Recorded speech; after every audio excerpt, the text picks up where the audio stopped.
की बड़ी खबर आ रही है कि यूपी बीजेपी में अंतर्कलह के बीच योगी आदित्यनाथ, दोनों डिप्टी सीएम और भूपेंद्र चौधरी दिल्ली पहुंच चुके हैं और दिल्ली में आरएसएस के साथ योगी आदित्यनाथ और दोनों डिप्टी सीएम की एक बड़ी बैठक होने वाली है। इस बैठक के बाद ही पीएम मोदी अमित शाह के साथ योगी आदित्यनाथ की बैठक होगी। इस बैठक के कई मायने निकाले जा रहे हैं। अभिषेक, जिस तरीके से बीजेपी में घमासान की खबरें आ रही हैं, डिप्टी सीएम अलग गोलबंदी में लगे हैं, योगी आदित्यनाथ उपचुनाव की तैयारियों में लगे हैं, तमाम बैठ के हार के मंथन के लिए कर रहे हैं, लेकिन इसी बीच आरएसएस के साथ बैठक होना कितना अहम बीजेपी के लिए हो जाता है। इस बात से आप समझ लीजिए कि मामला कितना बड़ा चल रहा है दिल्ली और लखनऊ के बीच, क्योंकि इससे पहले आरएसएस भले ही कहा जाता था कि बीजेपी के लिए काम करता है, बीजेपी की रीढ़ की हड्डी जो है वो आरएसएस है, लेकिन वो हमेशा सांकेतिक भाषा में काम करता था, सांकेतिक इशारों में काम करता था। कभी आरएसएस ने ये नहीं माना कि वो सीधे तौर पर बीजेपी के लिए काम करता है, बीजेपी के लिए प्रचार करता है। लेकिन जब से गोलबंदी, जैसे आपने कहा, गोलबंदी चल रही है, गोरखपुर में भी आरएसएस प्रमुख मोहन भागवत ने योगी आदित्यनाथ से मुलाकात की। उसके बाद चुनाव के नतीजे आए, डिप्टी सीएम केशव प्रसाद मौर्य महीने भर दिल्ली में डटे रहे और अभी पिछले ही हफ्ते केशव प्रसाद मौर्य, ब्रजेश पाठक और जो है संगठन के अध्यक्ष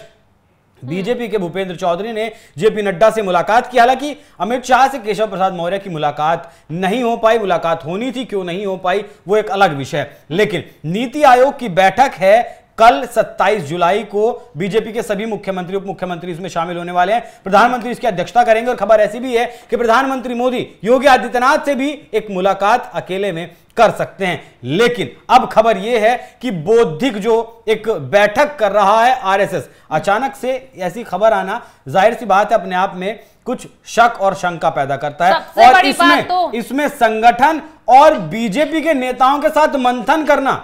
समझिए, जो आरएसएस हमेशा से सांकेतिक भाषा में काम करता आया है, वो अब संगठन मतलब बीजेपी जो है, उत्तर प्रदेश की जो बीजेपी के लोग हैं और बीजेपी उत्तर प्रदेश के सरकार के जो लोग हैं उनके साथ मुलाकात करेगा और तीनों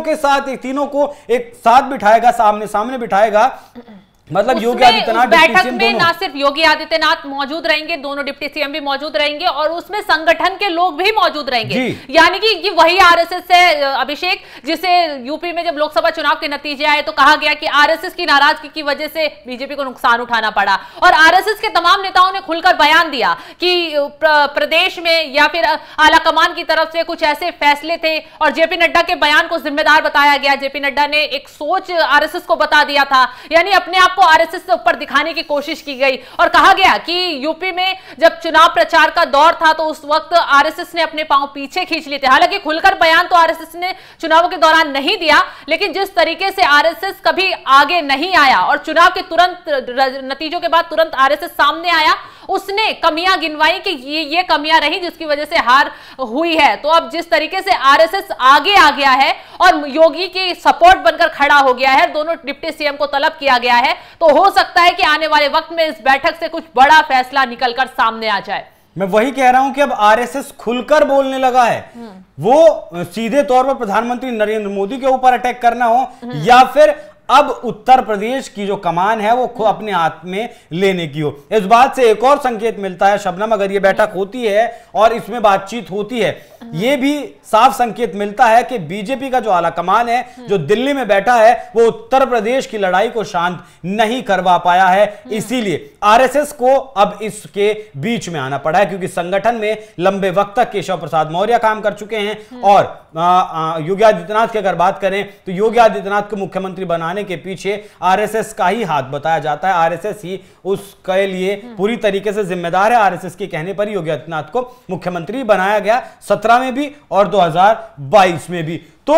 ये बहुत गंभीर विषय है बीजेपी के लिए कि अब आरएसएस खुलकर बैटिंग करने लगा है। आरएसएस का ये सीधे तौर पर इस मुलाकात में संगठन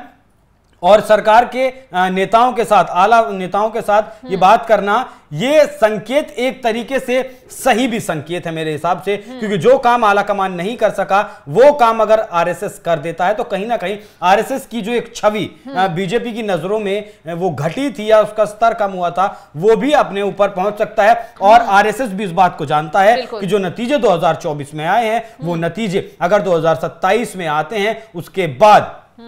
जो सत्ता के साथ कदम ताल कर रहा है आरएसएस, वो भी नहीं कर पाएगा। एक कारण यह भी हो सकता है कि आरएसएस इस मामले में बीच बचाव करने के लिए खुद से अब सामने आया हो, क्योंकि देखिए आरएसएस भी अब वैसा संगठन नहीं रह गया जैसा संगठन आरएसएस पहले हुआ करता था। अब आरएसएस को भी कहीं ना कहीं लगने लगा है कि सत्ता उसके लिए भी जरूरी है। मोहन भागवत जो है लगातार, मोहन भागवत के पास सुरक्षा की बात हो या सबसे बड़ी बात तो ये है अभिषेक कि आरएसएस तो आगे आ गया है, लेकिन ये साफ दिखाई दे रहा है कि आरएसएस योगी आदित्यनाथ की ढाल बनकर आगे आया है। क्योंकि आरएसएस की बैठक से पहले याद होगा कि भूपेंद्र चौधरी का बयान सामने आ गया और उन्होंने साफ कर दिया कि योगी आदित्यनाथ को कहीं हटाया नहीं जाएगा, मुख्यमंत्री वही रहेंगे। तो कहीं ना कहीं अंदर खाने की बातचीत हुई है कि योगी को अगर हटाया जाता है तो उसका नुकसान उठाना पड़ सकता है। और खैर अब बैठक बुलाई गई है, इस बैठक में आगे की रणनीति तय होगी। उत्तर प्रदेश में जो अंदर खाने बवाल मचा हुआ है, हालांकि खुलकर कोई नेता भी सामने से नहीं बोल रहा है, लेकिन योगी आदित्यनाथ जितनी भी बैठकें ले रहे हैं उस बैठक में बात सामने आ रही है कि यूपी बीजेपी में क्यों हार हुई और गुटबाजी एक तरीके से देखने को मिल रही है।